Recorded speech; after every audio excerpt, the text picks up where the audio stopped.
La liberté et l'égalité sont-elles compatibles? C'est la question qui me trotte dans la tête depuis quelques jours, depuis la mort de Fidel Castro. Si j'avais été étudiante dans les années 60, j'aurais sans doute rêvé de prendre un avion pour Cuba, cette île iconique. Le partage des terres, faire société autrement, l'accès de tous à la santé et à l'éducation, oui, c'était une utopie. Était-elle viciée dès le départ? A-t-elle peu à peu disparu du fait du blocus américain et de l'animosité croissante du bloc occidental?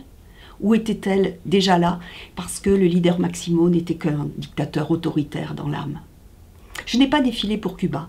Je l'ai fait en revanche pour la Pologne de Lech Walesa, autre temps. À cette époque-là, rien n'était plus précieux que la liberté des peuples de l'Est. À l'aune de cette liberté, tous les projets d'égalité des lendemains qui chantent, avec la découverte de la terreur totalitaire, a disparu des radars.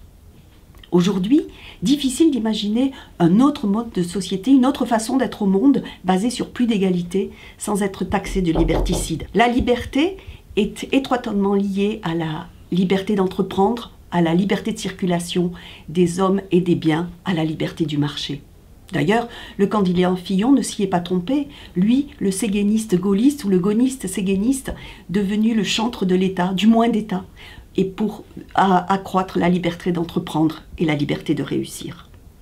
Liberté, égalité, fraternité, c'était bien notre devise nationale. La liberté est devenue l'aune de tous nos comportements. La fraternité est laissée au champ associatif. Et l'égalité dans tout ça. On sait bien que l'égalité des chances n'est pas réelle dans notre pays. Il n'y a qu'à voir l'échec scolaire, les inégalités énormes entre les établissements des zones difficiles et les établissements des quartiers chics. Il n'y a qu'à voir l'inégalité de l'accès aux soins, ou encore pire sans doute du monde de la culture. Oui, l'égalité est un mot désormais malmené. Elle fait peur à beaucoup, elle est oubliée par beaucoup d'autres. Pauvre égalité.